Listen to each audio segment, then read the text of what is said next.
Dallas Cowboys fans can breathe a sigh of relief.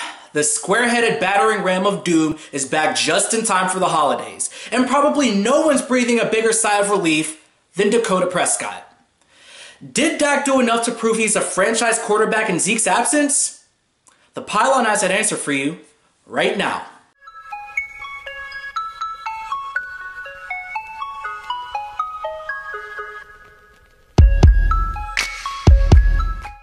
Couch head coaches can argue till they're blue in the face of why Dak played the way he did, and pretty much every point they make is probably going to be right. But see, I'm not worried about that right now. What I'm going to point out is what Dak proved in those 6 games. What did Dak Prescott do in those 6 games without Zeke?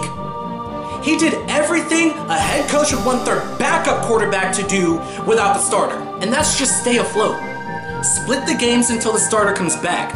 We obviously want you to play well. We don't expect you to play badly, but just don't make it a debacle.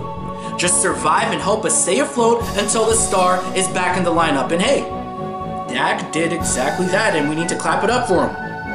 Dak Prescott proved he is capable of doing a backup quarterback's job. Which brings me back to the term franchise quarterback and how little meaning it has to me.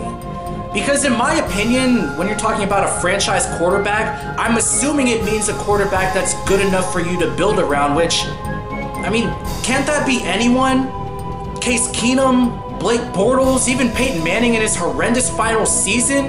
The team was built well around them, but would you guys consider them franchise quarterback at that point in time? I mean, yeah, it's the owner's job to build a franchise around your players. That's why I'm not concerned about who's a franchise quarterback and who isn't. I'm concerned with who's great, who's good, who's average, who's mediocre. I have a high standard for great. I only think 4 quarterbacks in this league are great: Brady, Rodgers, Breeze, Russell. Those are players who I think buck the franchise, buck the system. They can play anywhere. They can make others around them better. Then after that, the drop-off is very steep. You get the tier of good, which a lot of these other guys fall into. Now bring this on over back to Dak Prescott, and I think we pretty much knew that he wasn't in the category of the greats I just mentioned, but my goodness!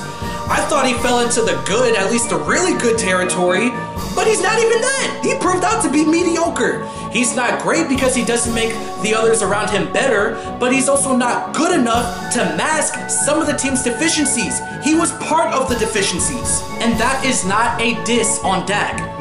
Headliners from that draft class, Wentz, Goff, Dak, are mediocre quarterbacks. I think Wentz is the best of the bunch, but we saw what happened when Dak was surrounded by pieces last year. He's great. Wentz gets a juggernaut team built around him this year, and he jumps from what, a 7-9 QB to an MVP? Jared Goff, one of the worst quarterbacks last year, gets an offensive-minded head coach, legit weapons, better O-line to go along with their second best player in the backfield. He looks legit. These guys aren't elite. That's why I have such a beef with the term franchise quarterback, because when people address someone as a franchise quarterback, I expect you to be able to elevate the franchise yourself. But no, the actual franchise, the owners and the GMs, are actually elevating these guys with their wallets and draft picks. You can't ride a bike without pedals. Brady, Rodgers, Breeze, Wilson, they're the pedals of their team. You're not going anywhere without them. Dak Prescott is a spoke, and the bike is riding with or without one of the spokes missing.